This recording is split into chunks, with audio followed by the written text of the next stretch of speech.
Cole Reed was holding one end of a clear water-filled hose against a wooden stake when the rented laser level flickered dark again. The other end of the hose lay 20 yards away beside a seabed that looked flat until irrigation water reached it. Then the truth showed. Water slowed near the center, spread sideways, and collected in a shallow pocket at the lower end. The equipment operator standing near the tractor shook his head. "You planning to level a field with aquarium tubing?" Cole kept his eyes on the two water columns. He was 16, working on his Aunt Beth's vegetable farm, and he had spent enough mornings around those beds to know that looks level meant almost nothing once flood irrigation started moving. The rented laser was supposed to solve that. For 3 days, it had not. Sometimes its receiver gave a clean signal. Sometimes the reading seemed to drift after the tripod was moved. Twice the operator had reset it. Beth had already paid for rental time, and another irrigation turn was approaching. She could stop Cole's experiment with one sentence. The machinery was hers. The water schedule was hers. The beds and the crop risk were hers. Cole had authority over none of those things. What he had was permission to test one bed. Beth walked toward him from the head ditch, boots carrying a layer of damp soil. "One bed," she reminded him. "You measure. We verify. Nobody moves machinery because you think 2 water lines look even." Cole nodded. "That's all I'm asking." It was not quite all he had risked. The clear tubing, stakes, clamps, and marking tape had come out of his own savings. Not enough money to hurt the farm, but enough to matter to him. Once he had cut the tubing into working lengths and started marking reference stakes. Returning everything was no longer much of an option. The operator looked at the hose again. The laser does this without dragging water around. When it works, Cole said. Beth gave him a warning look. Cole stopped there. He was not trying to win an argument about old tools against new ones. He was trying to answer a simpler question. Why did beds graded as level keep ponding? He lifted one end of the hose. The water inside moved. At the far end, the column moved too. That was the part he trusted. Connected water settled to the same height. No batteries. No receiver signal. No calibration menu. But simple did not mean foolproof. His first setup was one long loop of tubing stretching from the reference stake to the far end of the bed. He had filled it quickly from a spigot, capped the ends with his thumbs, and carried it into place. Now, as he raised one side, the water line hesitated, then jumped. Cole frowned. He lowered it and tried again. The reading changed. The operator noticed. So which one is level? Cole did not answer. A bright pocket moved through the tubing several feet from his hand. An air bubble. He followed the hose with his eyes and saw another. The long middle section also sagged between two clods of dirt, then rose over a ridge before dropping again. Cole had assumed the water would simply settle. Instead, the setup itself was interfering with what he was trying to see. Beth crouched near the stake. You trust that reading? No. It cost Cole something to say it. He had wanted the first demonstration to be clean. He had wanted the operator to stop smirking and Beth to see immediately that the idea worked. Instead, the homemade level was giving him different answers on the same bed. Beth stood. Then nobody grades from it. Cole looked toward the approaching irrigation ditch, then back at the trapped air inside the clear tube. He could have blamed the hose. He could have blamed the length. He could have said the whole idea was too crude. But the water was not changing the rules. His setup was. Cole pinched the hose near one bubble and watched it split into smaller pockets.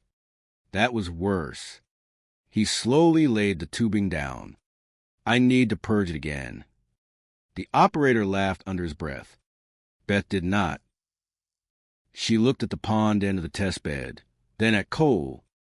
You still have one bed, she said. Use it carefully. Cole gathered a long loop into his arms. For the first time that morning, He stopped thinking about how to prove the hose could replace a laser. He started thinking about why his own readings could not be trusted. He shortened the hose before he touched the test bed again. The first version had been long enough to reach almost anywhere he wanted from one reference point. That convenience was exactly what made it troublesome. Too much tubing lay across uneven ground, rising over clods and sagging into shallow dips where air could collect. He carried the shorter loop to the wash area and filled it slowly. This time, he did not rush.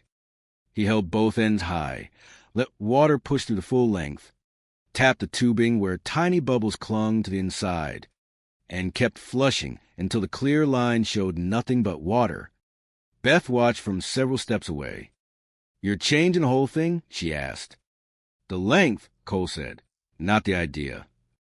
He carried the purge hose back to the test bed and set one end against a fixed stake near the head. He had driven that stake deep enough that he could not move it casually by hand. That mattered. If the reference moved, every measurement tied to it moved too. Cole had not thought enough about that on the first attempt. He marked the reference height with tape. Then he walked the other end of the hose down the bed. At the first mark stake, he held the tubing upright and waited. The water column moved, then stopped. Cole marked the height. He lowered the hose, walked away, came back, and measured again. Same place. He checked a second time. Same place again. That was the first thing all morning that made him breathe easier. Beth noticed. Repeatable. So far. Don't fall in love with so far. Cole almost smiled. I won't. They worked down the bed slowly. Cole handled the hose and marked relative differences. Beth checked the marks before authorizing any grading adjustment. The operator made the actual machinery passes under her direction. No one changed much soil at once. That was deliberate. Cole had seen what one wrong assumption could do to a whole bed. At the far end, the water column settled higher against the stake than it had near the head. That meant the ground relationship was not what their eyes had suggested. The bed looked nearly flat.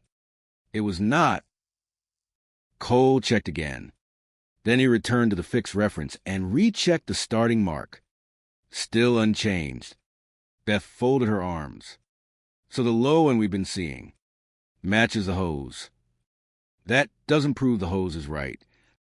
No. Cole looked toward the irrigation ditch. The water will. That answer changed the mood. Until then, the hose had been a measuring experiment.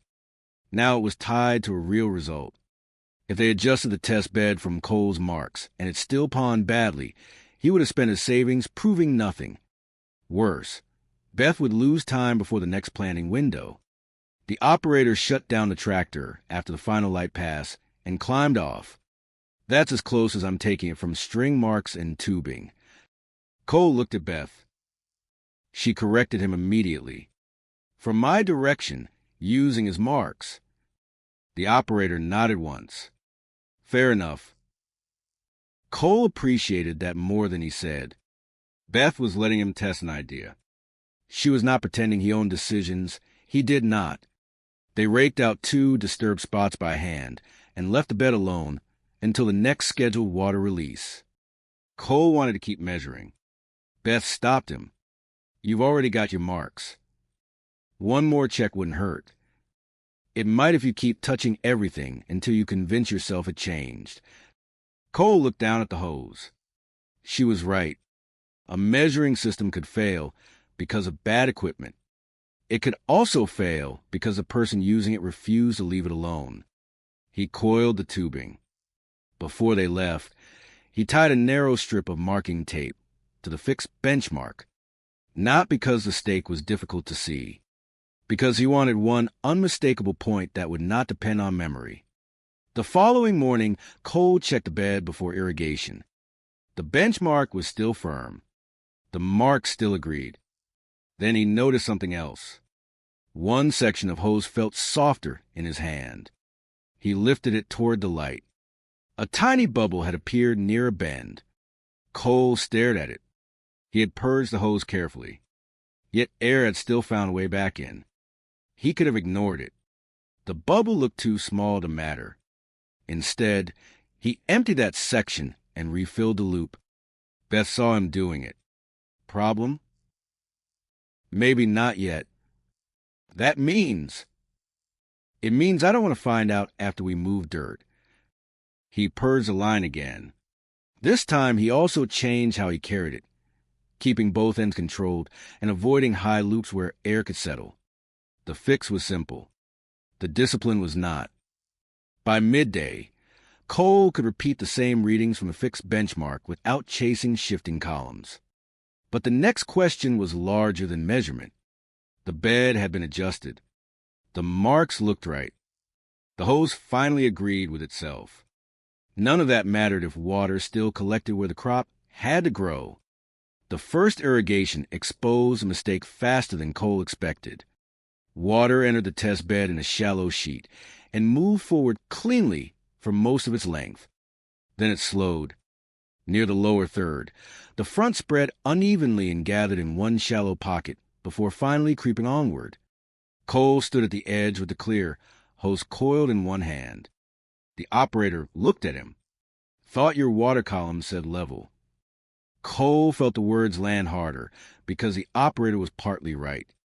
The bed was better than before. But it was not right. Beth did not argue for him.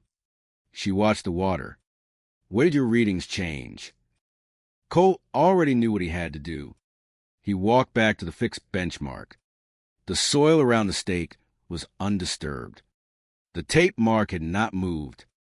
He set one end of the hose against it and carried the other toward the pond section. The column settled. Cole marked the reading. Then he walked away, turned, and checked the same point again. Different. Not by much. Enough. He repeated it. The line shifted again. Cole stopped. He looked through the clear tube and found the problem near a bend. Several tiny bubbles had collected into one larger pocket. The hose had been purged before irrigation. But while he carried it between points, the long, unsupported middle had risen and fallen over rough ground. Air trapped near one bend was now interrupting the clean movement he depended on. Cole felt embarrassed before he felt relieved. At least the failure had a cause. Beth came beside him. You measured from this setup yesterday? Yes. You trusted it? I trusted the fixed stake. I didn't control the hose well enough. That distinction mattered. The reference had been stable. His measuring path had not. The operator glanced toward the pond section. So the bed gets redone? Beth answered. Only after we know why. Cole spent the rest of the morning proving that to himself. He drained the long loop. Then he cut the job into shorter reaches. Each section was purged completely before use. He kept the hose from climbing over unnecessary ridges and stopped letting the middle lie wherever it happened to fall. Most important, he returned repeatedly to the same fixed benchmark. The shorter loop behaved differently. The water columns rose and settled smoothly. Cole checked one stake, then checked it again. Same mark.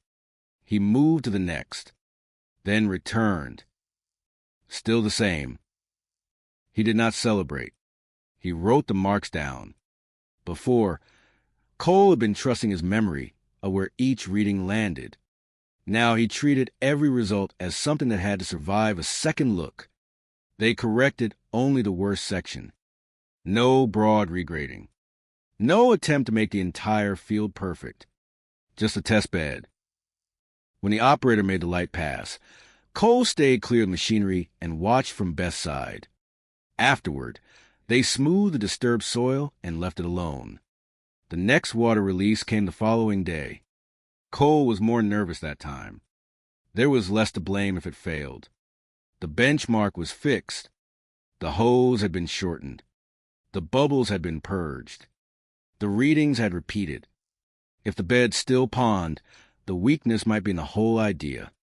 Beth opened the irrigation according to schedule. Water entered. Cole walked alongside the bed, careful not to step where the wet soil was settling. The front moved, past the first stakes, past the section that had held water before. It slowed slightly near the center, then continued. No pocket formed. At the lower end, the sheet arrived almost evenly across the width. The operator crouched and watched the last shallow film spread. No one spoke for several seconds. Beth waited after the flow was cut. That was the part Cole cared about most. A bed could look good while water was moving and still reveal trouble once the surface stopped shining. They walked back along the row. There were damp patches. There were footprints. There were small irregularities because it was still a farm bed, not a concrete floor. But there was no standing pocket where the first attempt had failed. Beth pressed the edge of her boot into the soil. Even enough. The operator looked down the length of the bed. I wouldn't have bet on that hose. Cole glanced at him. You still wouldn't? The man shrugged. I bet on that bed. That was better. Cole had not wanted to win a joke. He had wanted something visible enough that nobody had to take his word for it. Beth pointed toward the benchmark. Run the check again. Cole did. One fixed reference. One short, purged hose. The water columns settled where his mark said they should. Beth watched, then nodded once. All right, you can lay out 4 more beds. Cole looked up. 4. For the school market planting. That changed the size of everything. Until then, Cole's hose had been protecting one experiment. 4 additional beds meant seedlings, labor, scheduled water, and produce that someone expected to buy. Kim, who coordinated produce purchases for the school market, had asked Beth whether she could increase the farm's vegetable boxes later in the season.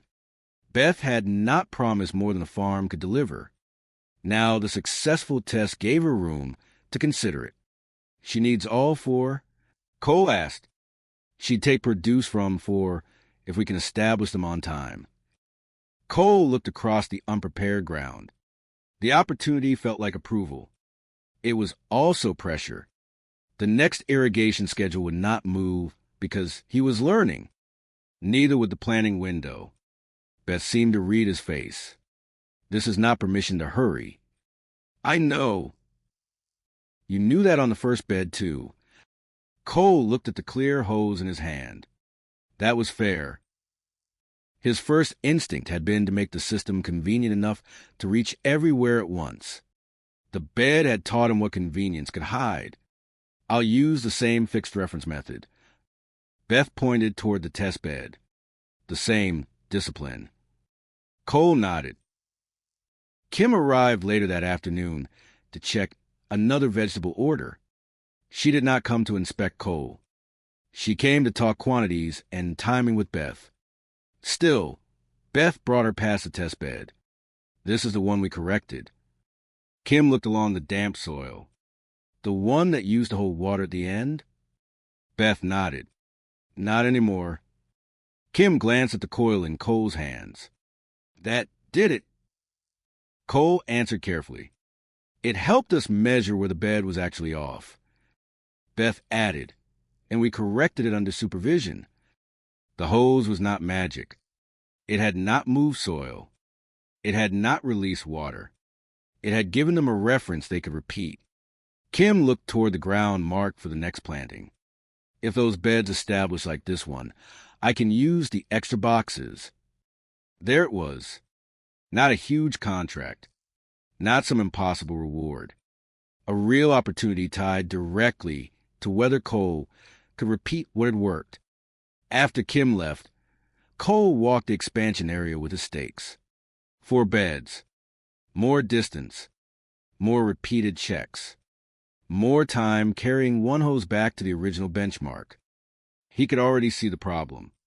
If he returned to the same fixed point for every reading, the process would be slow. The irrigation window was close. The operator had other work. Beth had other fields. Cole stood beside the testbed benchmark and imagined a faster layout. One reference stake he could move with him. Set it from the fixed point. carry that known height to the next bed, then move it again. The idea seemed reasonable, efficient, almost obvious. He drove a separate stake near the first expansion bed and transferred the reference height to it. Then he marked it clearly. Beth came over. What's that one? A working reference. Permanent. No, I can carry the same reference across the 4 beds instead of running back here every time. Beth looked at the stake. It stays checked.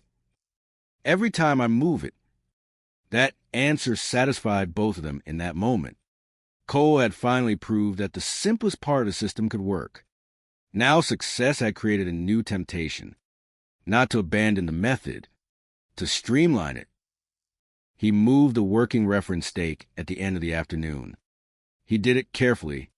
He checked it against a fixed benchmark near the successful test bed, marked the reference height, carried it to the first expansion bed, and drove it deep enough that it seemed solid. Then he worked from that point with the short, purged hose. The readings repeated. The marks made sense.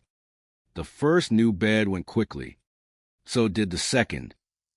For the first time since the laser trouble began, Cole fell ahead of the problem instead of behind it. The operator had limited time before another job. Beth needed the expansion beds ready before the next irrigation turn. Kim's school market planting was waiting in trays. The movable reference solved all 3 pressures at once. Cole did not need to drag the hose back to the original benchmark for every measurement. He could carry a known elevation forward. At least, that was what he believed he was carrying. Before leaving that evening, he checked the stake by hand. It did not move. He tied a strip of tape below the reference mark and went home thinking about the remaining 2 beds. Overnight, nothing dramatic happened. No storm. No machine crossed the area. But soil around one side of the stake loosened as the surface dried unevenly. By morning, the stake was still standing straight enough to look untouched. It had shifted only slightly. Cole never saw it happen. He arrived early, checked the tape mark, and began working.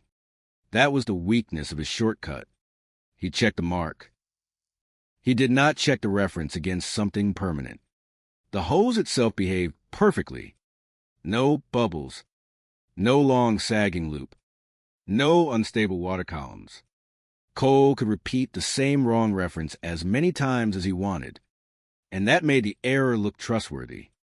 He laid out the 3rd bed, then the 4th. At each marked stake, he waited for the water to settle. He wrote down the differences. He rechecked questionable points. He even rejected one reading and repeated it before allowing the mark to stand. Beth passed through twice. Everything repeating? Yes. Any bubbles? No. Reference stable? Cole looked at the movable stake. Yes. He believed it. That was what made the decision defensible and dangerous at the same time. He was not skipping measurements. He was protecting them. He was simply protecting them from wrong failures.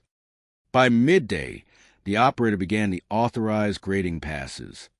Cole stayed out of the machinery path and worked from Beth's side, checking mark stakes after each light adjustment. The first 2 beds looked good.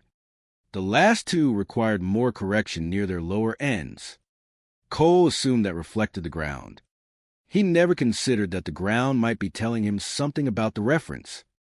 The operator stopped beside the 4th bed. That one wants a lot more than the first. Cole checked his notes. The reading shows it. Beth looked along the bed. Does it look right to you? Cole hesitated. That question bothered him. The entire reason he had built the hose level was that appearance could mislead them. If he rejected a repeatable reading, because the ground did not look right, he would be returning to guesswork. The hose agrees, he said. Beth looked at the movable reference stake. You've checked that? Since I moved it, yes. Not the answer she had asked. But neither of them caught the difference.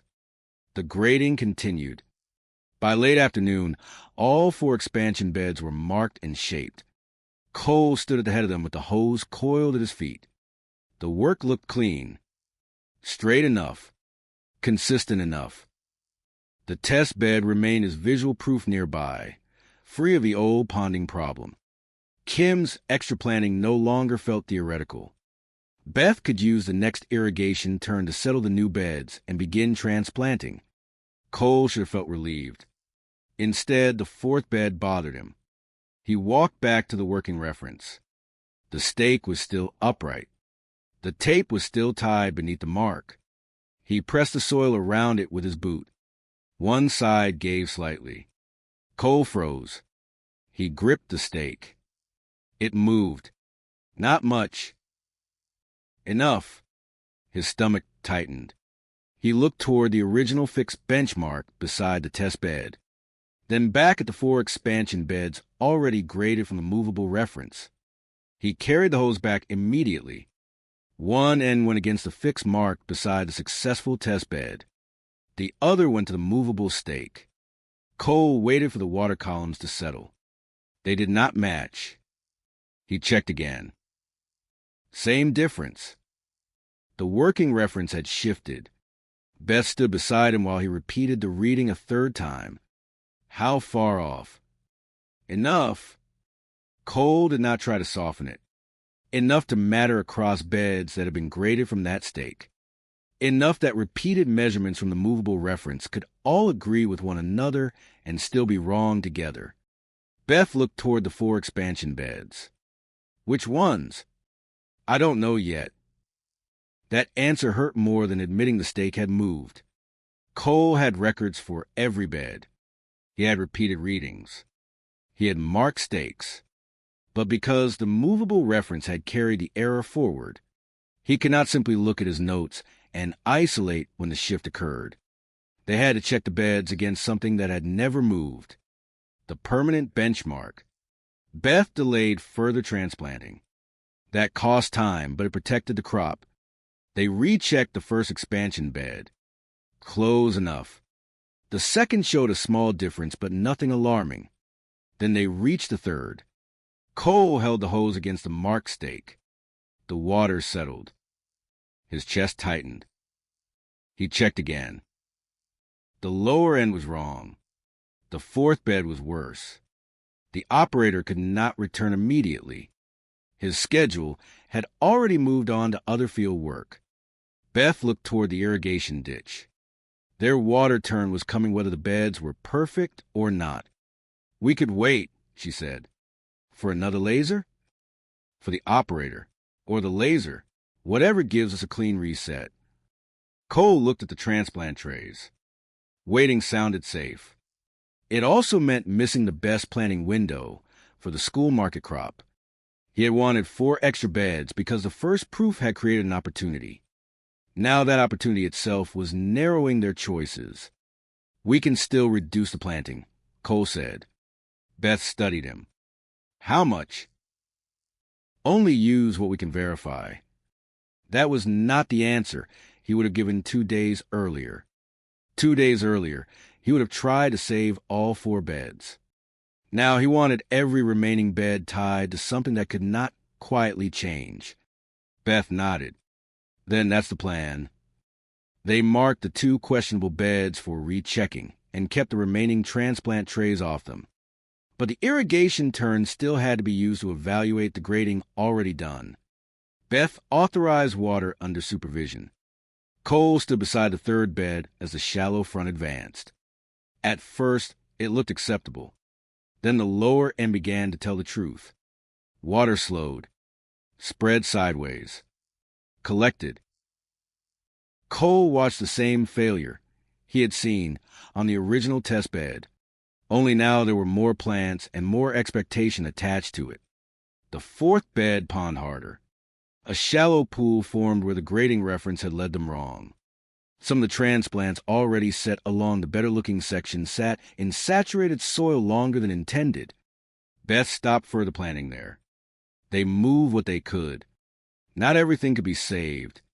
By the end of the day, a tray's worth of transplants was lost between water stress handling, and the badly graded sections. Cole carried the empty tray back toward the shed. It was light. That somehow made it feel worse. He had not ignored bubbles. He had not skipped checks. He had not rushed blindly. He had taken a lesson from his first failure and applied it carefully. Then he had built the next failure into the reference itself. Beth found him rinsing mud from the tray. You understand what happened? Yes. Say it. Cole set the tray down. I made one movable point responsible for everything after it. Beth waited. I kept checking the hose. I didn't keep checking what the hose was tied to. That was the real loss. Not that the method had failed. That Cole had allowed one convenient assumption to become the hidden foundation for too much work. Beth leaned against the wash table. We can still wait for the laser. Cole looked toward the reduced planting area. The offer was real. No accusation. No trap. They could stop. Lose time. Plant less later. Let the rented equipment become the answer again. Cole shook his head. Not for the beds we can still save. What changes? Nothing moves. The next morning, he drove 2 permanent benchmark stakes beyond the active grading area, far enough apart to serve as independent checks, deep enough to resist casual movement. He marked both in the fixed reference and then cross-checked them against each other with the short purge hose. If one reading changed, he would know immediately that the reference system needed to be questioned before any bed was touched. No carrying one stake forward. No inherited error. Each bed would be checked independently. The plan was slower. That was part of the redesign. Cole stopped treating speed as something the system owed him. Beth approved a smaller planting. Kim would receive fewer boxes than originally hoped. That was embarrassing. It was also honest. They abandoned the idea of forcing for expansion beds into the schedule. They would prepare only the beds they could verify properly. Cole marked every one from the permanent pair. Then he walked away and came back later to repeat the readings. Same. He checked again after the operator made the next authorized light pass. Same. For the first time since the movable stake had shifted, Cole felt the ground under the numbers become solid again. But there was no time left for another comfortable demonstration. The next irrigation turn would be the one that mattered. And the rented laser was already showing signs that it might not be there to settle any argument. It failed before the final irrigation turn. Not gradually. Not with one questionable reading Cole could compare against another. The receiver went dark, came back for a moment, then stopped responding altogether. The operator checked the battery connection, reset the unit, and tried again. Nothing. Beth looked toward the prepared beds. Water was scheduled. The reduced planting was ready. If they postponed again, the crop would lose more of the window they had already narrowed after the transplant loss. The operator set the receiver down. That's it. Cole stood beside the clear hose. For weeks, the laser had been the machine everyone expected to settle uncertainty. Now it was a dark box on the edge of the field. The operator looked at Beth. We wait until they replace it. Beth did not answer immediately. She looked at Cole. Not because he controlled the decision. Because the backup method was his responsibility. Can you verify the beds without it? Cole looked toward the paired permanent benchmarks. Yes. The answer came quickly. The work did not. He started at the first benchmark. The clear hose had already been filled and purged, but he checked it anyway. No visible obvious. He held one end against the permanent mark and carried the other to the second benchmark. The columns moved. Settled. Matched. Cole checked again from the opposite direction. Same result. Only then did he move toward the first active bed. The operator watched. You're going to check all of them again? Yes. We're already at the water turn. Cole kept his eyes on the column. That's why he was no longer trying to prove that the hose was faster. It was not. He was proving that the reference remained trustworthy when there was no other system available to rescue a bad assumption. At the first bed, the reading settled at the expected mark. Cole wrote it down. He went back to the paired benchmark. Checked again. Then moved to the next bed. Same routine. No wandering reference. No carrying one error forward. Each bed had to stand on its own. Beth followed several steps behind. She did not rush him. That was different, too. Earlier in the season, everyone had treated the hose as a slower experiment beside the real leveling equipment. Now the laser was silent, and the simple method was the only one still producing repeatable information. At the third bed, Cole stopped. The water column settled slightly away from the mark he expected. The operator noticed. Problem? Maybe. Cole did not adjust anything. He returned to the permanent pair. They still matched. Then he checked the third bed again. This time he realized he had held the hose against the wrong edge of the stake mark. He repositioned it. The column settled correctly. Cole exhaled. A month earlier, he might have hidden the moment. Now he called Beth over. I had a bad hold. I repeated it. She looked at the mark. And the reference? Still matched. Good. That single mistake strengthened rather than weakened the test. The system did not require Cole to be perfect. It required him to catch uncertainty before acting on it. By the time he reached the final bed, the irrigation window was tightening. The operator glanced toward the ditch twice. Cole ignored the pressure long enough to make the last check properly. Benchmark 1. Benchmark 2. Final bed. Repeat.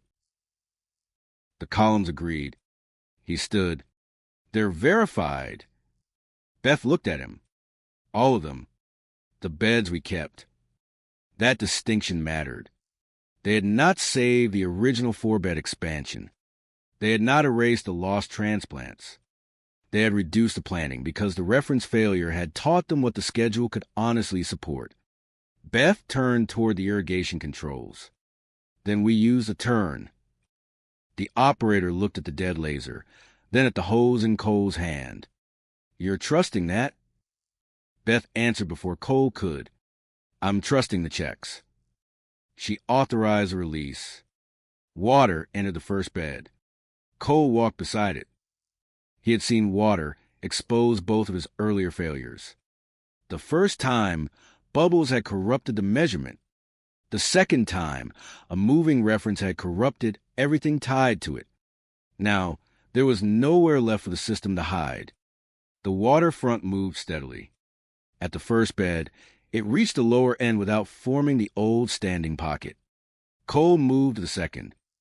The sheet advanced across the width, with only small natural variations. No hard stall. No heavy pooling. The third bed held him longest. That was one of the areas closest to where the earlier expansion had gone wrong. Water approached the lower section. Cole slowed his steps. The operator came closer. Beth stood at the head, watching both the ditch and the bed. The water spread. For several seconds, Cole expected one side to outrun the other. It did not. The front continued evenly enough to reach the end, without collecting in a deep pocket. Cole looked back toward the paired benchmarks. They were just wooden stakes. The hose between them was just clear tubing filled with water. Nothing about the equipment looked impressive. That was no longer the point. At the final bed, the result repeated. Water moved through. Settled. No damaging pond formed. The operator walked to the failed laser and picked up the receiver. He pressed the power button again. The screen remained dark. Then he looked at Cole's hose. I suppose that thing just earned a place in the truck. Cole shook his head. Not unless the benchmarks go with it. The operator laughed once. Not at him. With him. Beth closed the irrigation after the planned run. Then they walked the beds together. The soil was evenly wetted enough for the reduced crop. The surviving transplants stood upright. The system had passed the one test Cole could not manufacture in advance. A real irrigation turn. A failed laser. No second chance to hide a bad reference. Beth stopped beside the first permanent benchmark. You keep these marked. Cole nodded. And the hose? Purge before use. Short loops. Cross-check both benchmarks. Beth looked toward the beds. This is the backup from now on. Cole stared at her. Not because the words were dramatic. Because they changed his place on the farm. At the beginning, he had been allowed one supervised test because Beth was willing to risk a single bed. Now the method he had nearly ruined through one movable stake had become something the farm would deliberately keep ready. The operator carried the dead laser back toward the truck. Cole remained beside the clear hose. He had answered the question everyone could see. The beds were level enough. The water had advanced evenly. The crop had survived the irrigation turn. But one question remained unanswered. They had planted fewer beds after the loss. Kim would receive fewer boxes. Cole's savings were still tied up in tubing, stakes, and a season that had not reached harvest. The hose had saved the final irrigation. It had not yet proved that what remained in those beds would be enough. The answer did not come the next morning. It came slowly, the way most farm answers did. Through heat. Through weeds. Through irrigation turns that had to keep landing where the roots could use them. Through the ordinary weeks after the moment everyone remembered. The laser failure became a story the operator told once or twice. Cole stopped telling it at all. He was more interested in whether the reduced planting would hold. The first thing he watched was establishment.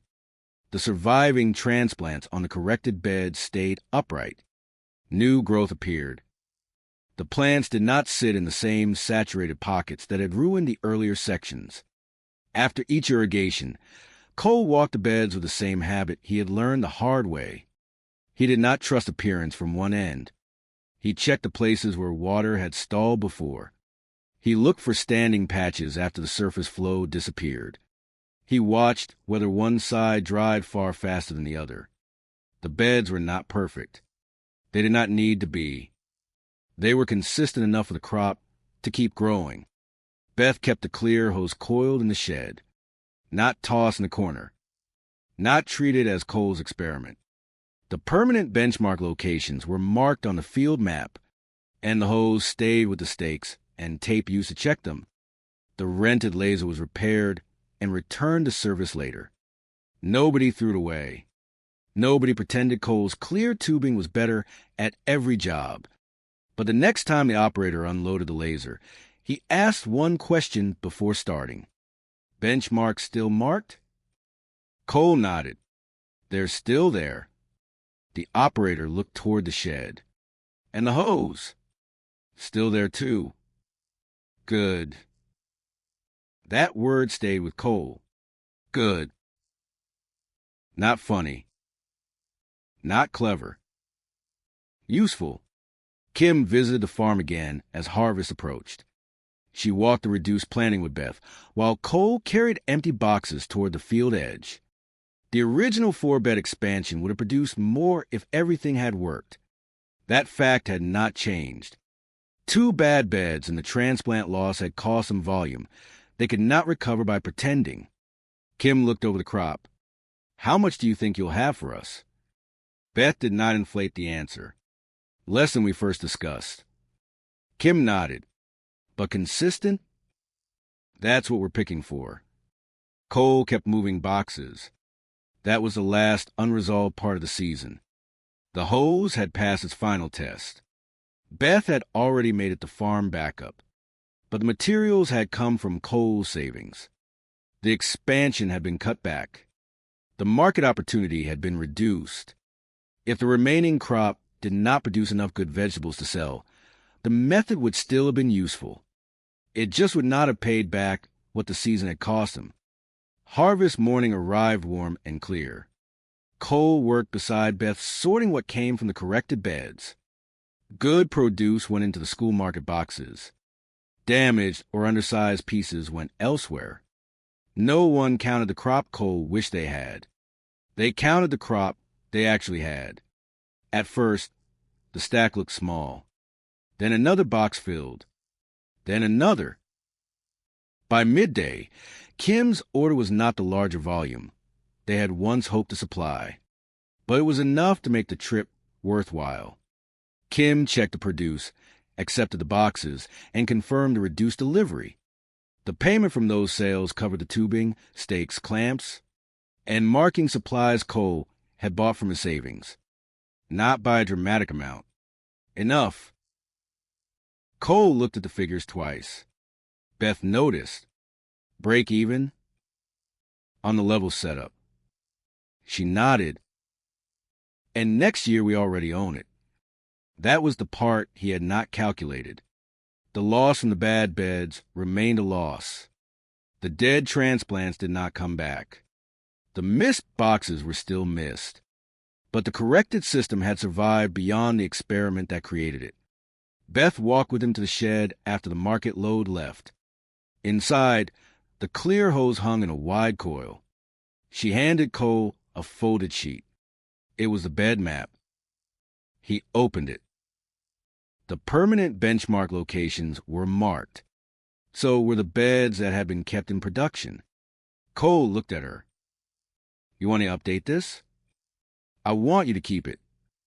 He said nothing. Beth tapped one of the benchmark marks. Next time we grade, we start with references that don't move. Cole smiled slightly. And we checked them anyway. Exactly. Late that afternoon, he took the hose back to the field. Not because anything was wrong. Because he wanted to close the season the same way it had begun. He set the ends against the paired benchmarks. The clear columns moved, then settled at the same height. Beyond them, the harvested beds ran straight through dark, evenly wetted soil. Months earlier, Cole had stood beside a pond bed with bubbles trapped in a long hose while someone laughed at the idea. Now the laser was working again. The hose was still there, and so were the marks that made it trustworthy. Cole rolled the tubing carefully and carried the bed map back toward the shed. He no longer trusted simple things because they were simple. He trusted them when the checks held.